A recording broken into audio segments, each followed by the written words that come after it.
오늘 본문 말씀은 베드로전서 4장 12절에서 16절까지의 말씀입니다. 말씀의 제목은 고난의 신비입니다. 베드로전서 4장 12절에서 16절까지의 말씀 보시겠습니다. 제가 받들어 읽겠습니다. 사랑하는 자들아, 너희를 단련하려고 오는 불같은 시련에 관하여서는 마치 이상한 일이 너희에게 일어난 것 같이 이상히 여기지 말고 오히려 너희가 그리스도의 고난에 참여하는 자가 되었으므로 기뻐하라. 이것은 그분의 영광이 드러날 때에 너희가 넘치는 기쁨으로 또한 즐거워하게 하려 함이니라. 너희가 그리스도의 이름으로 인해 비방을 받으면 행복한 자로다. 영광의 영 곧 하나님의 영께서 너희 위에 머물러 계시느니라. 그분께서 그들 편에서는 비방을 받으시나 너희 편에서는 영광을 받으시느니라. 그러나 너희 중에 아무도 살인자나 도둑이나 악을 행하는 자나 남의 일에 참견하는 자로 고난을 받지 말라. 그럼에도 어떤 사람이 그리스도인으로 고난을 받으면 그는 부끄러워하지 말고 도리어 이 일로 인해 하나님께 영광을 돌리라 하셨습니다. 그리스도인의 길은 별일 없이 무난한 길이 아닙니다. 그리스도인의 길은 베드로전서 말씀을 오늘 3장부터 5장에 이르기까지 살펴볼 텐데, 그리스도인의 길은 험난한 길입니다. 오늘 말씀의 제목은 고난의 신비입니다. 또 다른 제목은 영광스러운 고난이라고 할 수가 있겠습니다. 오늘 본문 말씀 4장 12절에서 16절 가운데 우리가 주목해야 하는 것은 바로 14절에 있습니다. 너희가 그리스도의 이름으로 인해 비방을 받으면 행복한 자로다. 영광의 영 곧 하나님의 영께서 너희 위에 머물러 계시느니라. 그분께서 그들 편에서는 비방을 받으시나 너희 편에서는 영광을 받으시느니라. 너희 편에서는 영광을 받으시느니라. 우리가 그리스도의 이름으로, 우리가 그리스도인으로서 비방을 당할 때 주님께서 영광을 받으신다고 말씀하십니다. 우리가 오늘 찬양할 때도 십자가의 영광을 바라보며 진영 밖으로 나가고 주님의 그러한 십자가의 치욕을 짊어지고 각자의 십자가를 지고 나아가는 그 장면을 노래했습니다. 십자가의 치욕과 십자가를 진다라고 하는 것은 얼마나 고통스러운 일인지 모릅니다. 그것을 겪어야 하나님의 영광에 우리가 이르를 수 있습니다. 그 얘기는 쉽게 얘기해서 하나님께 영광이 될 수 있습니다. 여러분, 하나님의 영광을 위해서 산다라고 우리가 많이 노래하고 또 말씀 듣고 우리가 교제하지 않습니까? 그럼 하나님의 영광을 위해서 살기 위해서 필요한 건 무엇입니까? 그리스도로 고난받는 것입니다. 본문 말씀 외에 베드로전서 5장에 이런 말씀이 있습니다. 베드로전서 5장 8절에서 11절까지의 말씀을 살펴보겠습니다. 5장 8절에서 11절까지의 말씀. 정신을 차리라, 깨어 있으라. 너희 대적 마귀가 울부짖는 사자같이 두루다니며 삼킬 자를 찾나니 믿음에 굳게 서서 그를 대적하라. 세상에 있는 너희 형제들도 동일한 고난을 겪는 줄 너희가 아느니라. 그러나 모든 은혜의 하나님 곧 그리스도 예수님을 통해 우리를 부르사 자신의 영원한 영광에 이르게 하신 분께서 너희가 잠시 고난을 받은 뒤에 너희를 완전하게 하시고 굳건하게 하시며 강하게 하시고 정착시키시리니 그분께 영광과 통치가 영원 무궁토록 있기를 원하노라. 아멘. 저는 오늘 말씀을 준비하면서 특별히 11절 말씀이 무슨 뜻인지 조금 알게 되었습니다. 그분께 영광과 통치가 영원 무궁토록 있기를 원하노라. 아멘. 주님의 영광과 통치가 영원 무궁토록 있기를 원하십니까? 정말 원하십니까? 그럼 구체적으로 어떻게 해야 하나님의 아들, 딸인 우리가 하나님의 뜻대로 그 영원한 통치와 영원한 영광을 구할 수가 있겠습니까? 어떻게 해야 되겠습니까? 오늘 본문 말씀이 그 답입니다. 그리스도와 함께 주님께서 가셨던 그 발자취, 그 십자가의 길을 우리가 가는 것입니다. 그것이야말로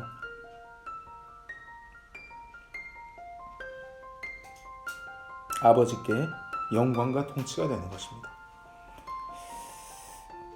그것이야말로 아버지께 영원 무궁한 영광을 돌리는 것과 같습니다. 우리는 주님과 한 몸입니다. 주님이 가셨으니 우리가 가는 게 마땅하죠. 구체적으로 우리가 어떻게 그 길을 가야 되는지 베드로전서에서 친절히 우리에게 말씀해 주십니다. 베드로전서 3장 8절에서 12절까지의 말씀이 있습니다. 3장 8절에서 12절까지의 말씀 보시죠. 끝으로 너희는 다 한마음이 되어 서로를 동정하며 형제로서 사랑하고 불쌍히 여기며 예의 바르게 행하라. 악을 악으로 욕설을 욕설로 갚지 말고 오히려 그와 반대로 축복하라. 이런 일을 위해 너희가 부르심을 받은 줄 아나니 이것은 너희가 복을 상속받게 하려 함이니라. 생명을 사랑하고 좋은 날들 보기를 원하는 자는 자기 혀를 지켜 악에서 떠나게 하고 자기 입술을 지켜 교활한 것을 말하지 말게 하며 악을 피하고 선을 행하며 화평을 구하고 그것을 따르라. 주의 눈은 의로운 자들 위에 거하며 그분의 귀는 그들의 기도에 열려 있으되 주의 얼굴은 악을 행하는 자를 대적하느니라.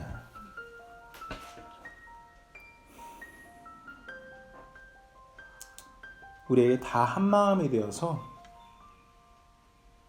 동정하고 사랑하고 예의 바르게 행동하라고 주님께서 말씀하십니다. 이 세상은 그야말로 정글입니다. 약육강식이 지배하고 있는 밀림과도 같은 곳이죠. 그래서 누군가를 이겨내야만 합니다. 그리고 그 사람들의 목표는 똑같습니다. 무엇입니까? 잘 되는 겁니다. 좋은 날들 보기를 원하는 것입니다. 또 무엇입니까? 장수하는 겁니다. 인간 복제 또는 줄기세포 연구, 이러한 것들은 인간이 좀 더 오래 살기 위해서 개발해온 그야말로 죽음을 대처하기 위한 수건이었습니다. 오늘 본문 말씀에 생명을 사랑하고 좋은 날들 보기를 원하는 자는 라고 나와 있죠. 오래 살고 싶고 그리고 부하게 살고 싶은 자는 이 땅에 살면서 어떻게 해야 돼요? 이겨내야 돼요. 어떤 방법을 써서든 온갖 방법을 동원해서 열심히 공부를 하건 아니면 사기를 쳐서라도 그 사람을 이기고 내가 쟁취해야만 오래 살고 잘 될 수 있다라고 가르치고 있습니다. 또는 가르치진 않더라도 그게 사회가 우리를 조장해 가고 있습니다. 그런데 성경은 하나님 말씀은 정반대로 이야기하고 있습니다. 잃으라고. 어떤 말씀이 진리의 말씀입니까? 이 세상과 하나님 말씀 가운데 우린 당연히 하나님 말씀이 옳다는 것을 알고 있습니다. 사람이 나한테 악하게 대하는데 그 사람을 동정할 수 있습니까? 그 사람을 사랑할 수 있습니까? 그 사람이 나한테 욕을 하는데 예의 바르게 행동할 수 있습니까? 할 수 있다면 여러분들은 지혜로운 사람입니다. 그것이 가장 크게는 하나님께 영원한 영광과 통치가 되는 것이고요. 그리고 하나님께 이 땅에 사는 동안 여러분들께서 장수하고 잘 되는 길입니다. 또 이것은 영원까지 이어지는 놀라운 신비이기도 합니다. 엄청난 보상이 여러분들께 있다는 얘기입니다. 악을 악으로 욕설을 욕설로 갚지 말라고 구체적으로 말씀하십니다. 오히려 그 반대로 어떻게 하라 하십니까? 우리한테 아주 악하게 작정을 하고 달려드는 자들에게 축복 기도하라고 주님께서 말씀하십니다. 그와 반대로 오히려 너희는 축복하라. 이런 일을 위해 너희가 부르심을 받았다고 하십니다. 부르심을 받았다는 건 무엇입니까? 하나님의 자녀로 불러냈다라는 뜻입니다. 거듭나게 하셨다라는 것입니다. 우리는 그냥 거듭난 게 우리의 자신의 평안함과 안녕을 위해서 부르심을 받았다고 착각할 때가 있지만, 우리의 거듭난 이유는 바로 악을 선으로 갚기 위해서, 그것이 하나님께 영광이 되기 때문에, 그게 우리의 삶의 목적이고 창조하신 주님의 뜻입니다. 이런 일을 위해 너희가 부르심을 받은 줄 아나니 이것은 너희가 복을 상속받게 하려 함이니라. 여러분, 우리 상속유업에 대해서 많이 들어보셨죠? 네, 5가지 멸류관과 또 수많은 보상들이 우리에게 있다고 하셨죠? 그 상속받는 법이 나와 있습니다. 고난을 피해 가시지 마십시오. 그리스도인인 걸 드러내십시오. 그러면 여러분들이 주님, 제가 뭔데 주님으로 함께 이렇게 고난에 동참하고 저 같은 사람이 저 똑같이 그냥 일했을 뿐인데 라고 얘기할 수 있겠지만, 그리스도인이면 그리스도인인 게 표시가 납니다. 직장에서 동료들하고 이야기할 때 나는 그리스도를 감추고 싶지만 그 영혼이 불쌍해서 이야기를 하게 될 수도 있고, 결국은 그 사람에게 가장 내가 가지고 있는 좋은 것을 알려주게 됩니다. 그럼 그것을 주님이 먼저 들으시고 마귀가 듣습니다. 그러면 사탄은 득달같이 우는 사자처럼 삼키려고 입을 벌립니다. 그래서 그 악한 일들이 벌어지는데, 이러한 일들이 벌어지는 것을 우리가 처음엔 이상하게 생각할 거다라고 성경에서 말씀하십니다. 본문 말씀에서 뭐라고 하십니까? 사랑하는 자들아, 너희를 단련하려고 오는 불같은 시련에 관하여는 마치 이상한 일이 너희에게 일어난 것 같이 이상히 여기지 말라고 하십니다. 이 단련시키시는 분은 누구십니까? 아버지 하나님이십니다. 드디어 때가 온 것입니다. 혹시 여러분에게 불같은 시련이 다가오고 있는 중이라면, 오히려 이러한 일들로 인해서 말씀을 보고 드디어 때가 왔구나, 오히려 너희가 그리스도의 고난에 참여한 자가 되었으므로 기뻐해야 될 일이구나 라는 걸 기억해야 합니다. 이것은 그분의 영광이 드러날 때에 너희가 넘치는 기쁨으로 또한 즐거워하게 하려 합니다. 그분의 영광이 드러날 때 언제입니까? 주님께서 오시는 때, 우리가 공중에서 우리 주님 만날 때, 그때 그리스도의 심판석에서 받게 돼 그 놀라운 상속유업, 그 복을 상속 주신다고 하신 것. 너무나 많은 것들이 있기 때문에 주님께서 다 담지는 않으셨던 것 같아요. 제 개인적인 생각에. 그런 걸로 인해서 넘치는 기쁨을 주체하지 못할 것이라고 말씀하십니다.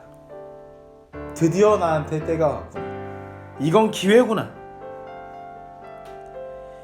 너희가 그리스도의 이름으로 인해 비방을 받으면 행복한 자라고 말씀하십니다. 물론 우리의 자세는 주님, 저는 아무것도 아니에요. 나를 핍박하는 자를 위해서 기도하면서도, 그 악한 욕지거리를 들으면서도, 주님께 나아가면서도 나 자신은 아무것도 아닌 걸 주님의 손 앞에서 겸손히 우리가 우리 주님의 명령에 순종할 때 우리 주님께서 우리에게 보상해 주시는, 우리는 그런 보상을 받는 행복한 자가 되는 것입니다. 영광의 영 곧 하나님의 영께서 너희 위에 머물러 있습니다. 주님의 영이 우리 위에 머물러 있습니다.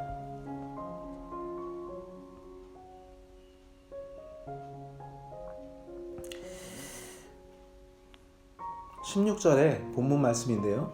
제가 읽어드릴게요. 그럼에도 어떤 사람이 그리스도인으로 고난을 받으면 그는 부끄러워하지 말고 도리어 이 일로 인해 하나님께 영광을 돌리라. 교회에서 어떤 사람이 어려운 일들을 겪고 있는 걸 목격하곤 합니다. 근데 교회 사람들의 대부분이 그러한 일들로 인해서 자매님, 형제님 기뻐하세요 라고 얘기 잘 안 합니다. 어떻게 하다가 저런 일이 터졌어. 안쓰럽다. 때로는 그 사람이 안 된 일로 인해서 기뻐하시는 분들도 덜어있고, 분명히 주님께서 저 사람 징계하시기 위해서 이런 일이 터졌구나 라고 생각하시는 분도 있을 겁니다. 아마 대부분이 그럴 수 있습니다.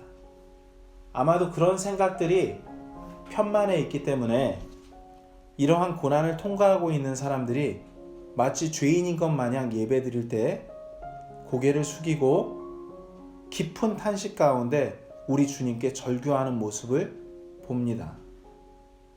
그리고 낙담과 이 고통에서 벗어나게 해달라고 주님께 절규하는, 애타게 부르짖는 모습을 보곤 하는데, 성경은 그 반대로 얘기하고 있어요.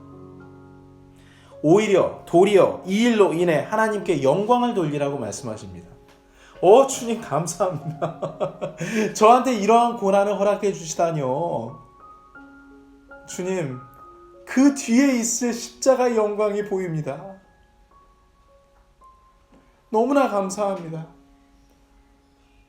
주님과 함께 이 길을 갈 수 있다는 것이 주님께도 영광이 되지만 저한테는 무한 영광입니다.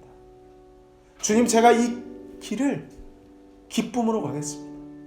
이 치욕을 이상히 여기지 않고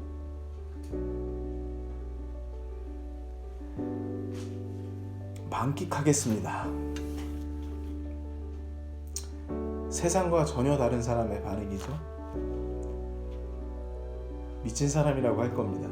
그런 성경에서는 분명히 하나님의 생각과 사람의 생각이 틀리다, 정반대다라고 말씀하셨습니다. 지난주에 그랬죠? 인간의 악한 길과 하나님의 길이 틀린데 정반대인 길에 대해서 말씀하셨습니다. 하나님의 것은 완전하시고 영원하시고 선하신 것입니다. 그 길에 들어선 거예요. 이런 고난이 없으면 그 고난을 사모하시는 게 정답입니다. 주님, 저도 주님의 일을 받을 수 있게끔 주님 저를 단련시켜 주세요.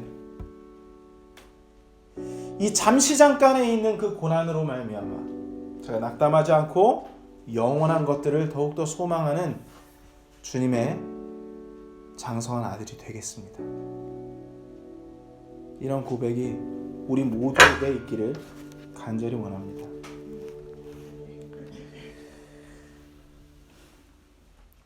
이것이야말로 우리의 영혼을 준비하는 가장 탁월한 방법입니다. 영원까지 이어질 수 있는 이 길을 오늘 주님께서 가르쳐 주셨는데 잊지 않고 이 길을 추구하는 우리 가정이 되기를 원합니다. 베드로전서 3장 17절 말씀 보겠습니다. 베드로전서 3장 17절 말씀은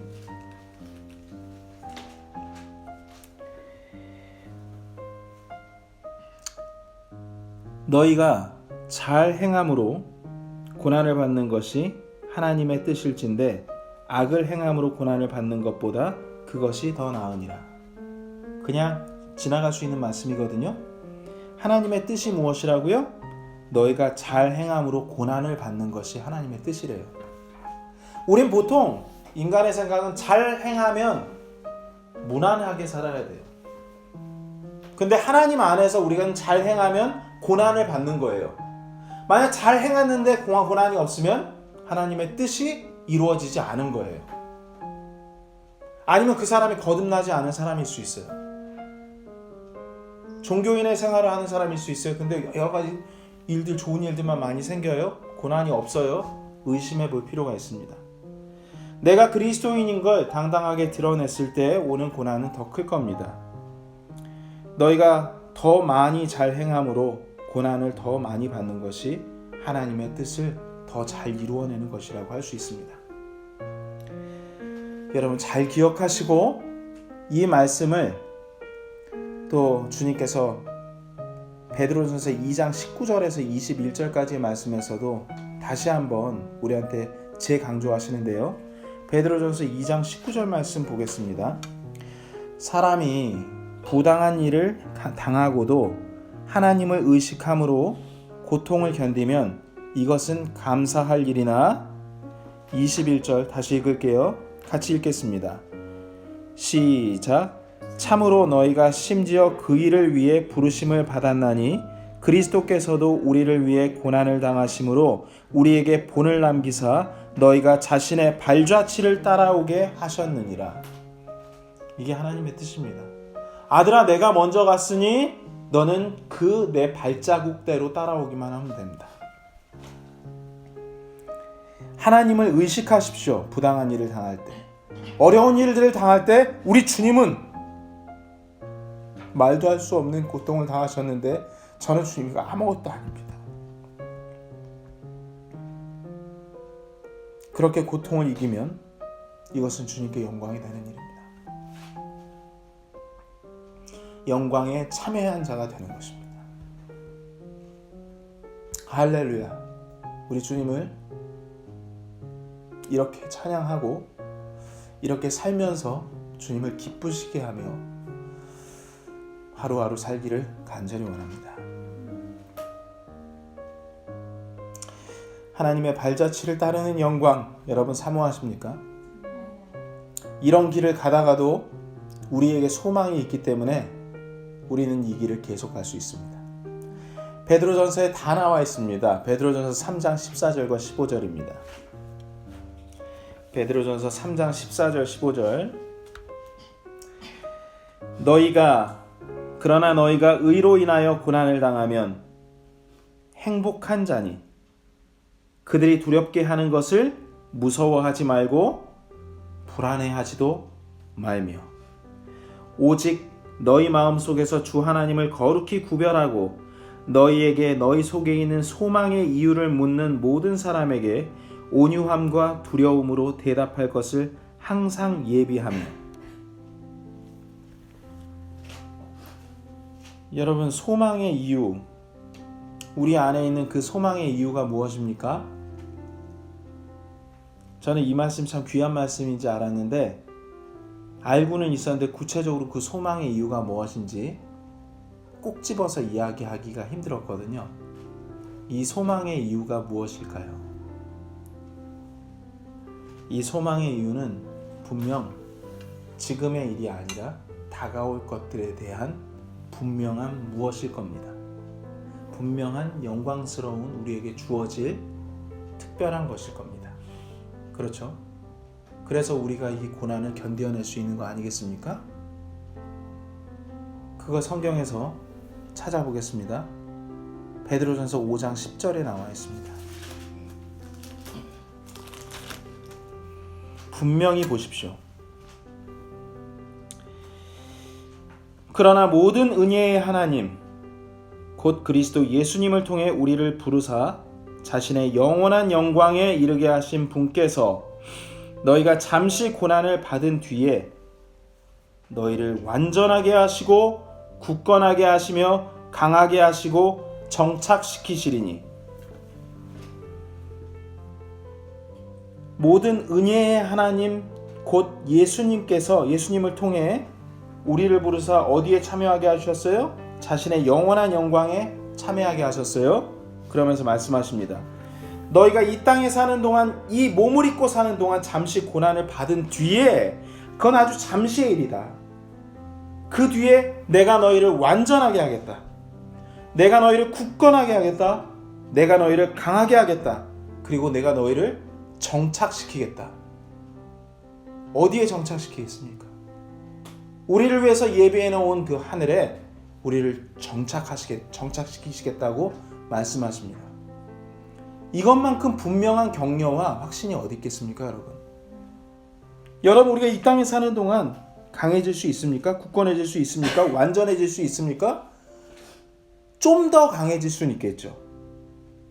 좀 더 굳건해질 수는 있겠죠. 그런데 좀 더 완전하다는 말은 없어요. 완전한 것은 100%입니다.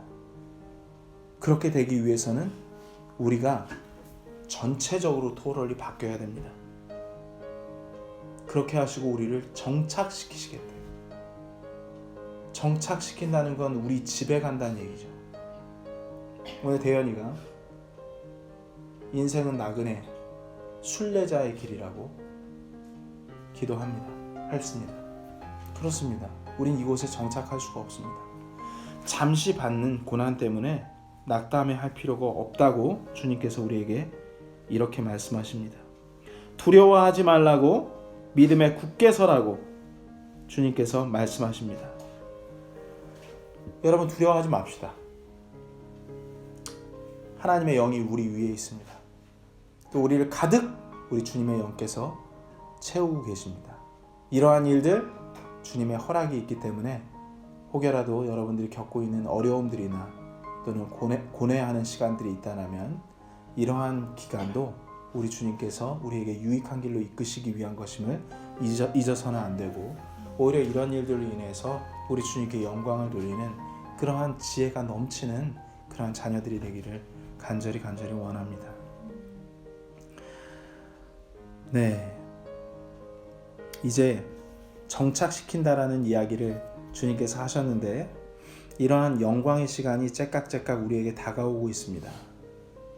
우리에게는 그러한 영광의 시간이지만 믿지 않는 자에게는 심판의 때가 임박했다라고 말씀드릴 수가 있습니다. 회개 보고할 시간이 다다랐다고 성경에서 강조하고 있습니다. 베드로전서 말씀에 무려 3군데에 걸쳐서 이 마지막 때가 매우 가까워져 왔다라는 것에 대해서 말씀하고 계십니다. 주님께서 이 길을 가라라고 하시면서 이 길 니네 언제라고 생각하지 말고 그냥 계속 걸어, 이렇게 말씀 안 하십니다. 조금만 견디라고. 이 잠시 잠깐 뒤에는 영원한 영광이 너희에게 있다고, 영원한 상속이 있다고, 또 내가 올 날이 매우 가까워져 왔다고. 베드로전서 4장 2절에서 5절까지의 말씀에 말씀하십니다. 4장 2절에서 5절입니다. 믿지 않는 사람들이 왜 화를 내고 우리를 비방하는지에 대해서도 나옵니다. 그런즉 그는 육체 안에서 남은 때를 더 이상 사람들의 정욕에 따라 살지 아니하고 오직 하나님의 뜻에 따라 살아야 하리라. 어떤 사람들이 이런 길을 걸어야 돼요? 예수 그리스도와 함께 십자가에 못 박혔고 죽었고 사흘 만에 부활하실 때 부활 생명으로 우리도 부활했기 때문에 이러한 자들은 죄를 그쳤다라고 말씀하시면서 더 이상 이러한 죄에 얽매인 생활들을 포기하고 우리가 하나님의 뜻대로 살라고 2절부터 말씀하고 계시는 것입니다. 우리가 색욕과 정욕과 과음과 활락과 연회와 가증한 우상 숭배 속에서 걸어 이방인들이 하고자 하는 바를 행한 것 같이 우리 삶에 지나간 때로 우리에게 족하도다. 이 점에서 그들이 너희가 자기들과 함께 다름질하여 그와 같은 극한 방탕에 이르지 아니함을 이상히 여기며 너희를 비방하니 그들은 산자들과 죽은 자들을 심판할 준비가 되신 분에게 회개 보고를 하리라. 제가 일하면서 우리가 주님 앞에서 회개 보고한다라고 그분하고 교제한 적이 있었어요. 그분이 이런 얘기 하시더라고. 성경에 도대체 회개 보고한다는 구절이 어디 있냐고 한번 찾아보시라고. 그래서 저도 갑자기 물어봐서 생각이 안 났거든요. 우리가 그리스도의 심판석 앞에 쓸 건데 거기서 회개 보고를 할 것이라고 하는데 그 회개 보고에 대한 구절이 아마 여기만 있는 것 같습니다. 여러분 잘 기억해 놓으세요. 베드로전서 4장 5절에 그들은 산 자들과 죽은 자들을 심판할 준비가 되신 분에게 하나님에게 회개 보고를 하리라 라고 주님께서 말씀하십니다. 두려운 날이 될 겁니다.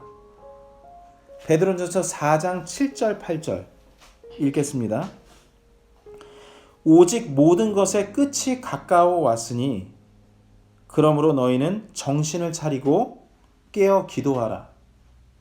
깨어 어떻게 기도해야겠습니까? 주님이 오심을 기도해야겠죠? 그리고 축복 기도해야겠죠. 무엇보다도 너희끼리 뜨거운 사랑을 품으라. 사랑은 허다한 죄를 덮으리라. 사랑하는 기도, 축복하는 기도를 우리에게 하라고 주님께서 말씀하십니다. 베드로전서 4장 17절에서 19절 말씀은 또다시 우리에게 자기 혼을 맡기라고 말씀하십니다.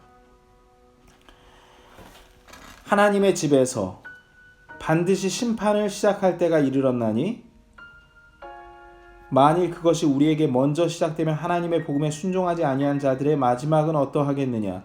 또 의로운 자가 겨우 구원을 받으면 경건치 아니한 자와 죄인은 어디에 모습을 나타내겠느냐. 우리에겐 두려운 일은 아니지만 주님께서 이 믿지 않는 자들에게 닥칠 그 심판이 얼마나 무서운 것인지에 대해서 강조하고 계시는 것입니다. 19절 그러므로 하나님의 뜻대로 고난을 받는 자들은 잘 행하는 가운데 자기 혼을 그분 곧 신실하신 창조자께 맡겨 지키게 할지어다. 우리가 고난을 받고 있습니까? 그렇다면 우리의 마음이 롤러코스터처럼 요동칠 때가 있습니다. 잘 행하는 가운데 지칠 때가 분명히 옵니다. 고난을 받는 자들 잘하고 있다라고 주님께서 말씀해 주셨죠? 근데 지치지 말라고 말씀하시면서 너희들의 혼, 너희들의 감정을 하나님께 맡기라고. 모든 걸 주님께 맡기라고. 너희의 모든 염려를 그분께 맡기라. 그분께서 너희를 돌보신다라고 말씀하신 게 바로 그 다음 장에 나옵니다. 이제 마무리를 합니다. 베드로전서 5장 5절, 6절, 7절 말씀 보시겠습니다. 베드로전서 5장 5절, 6절,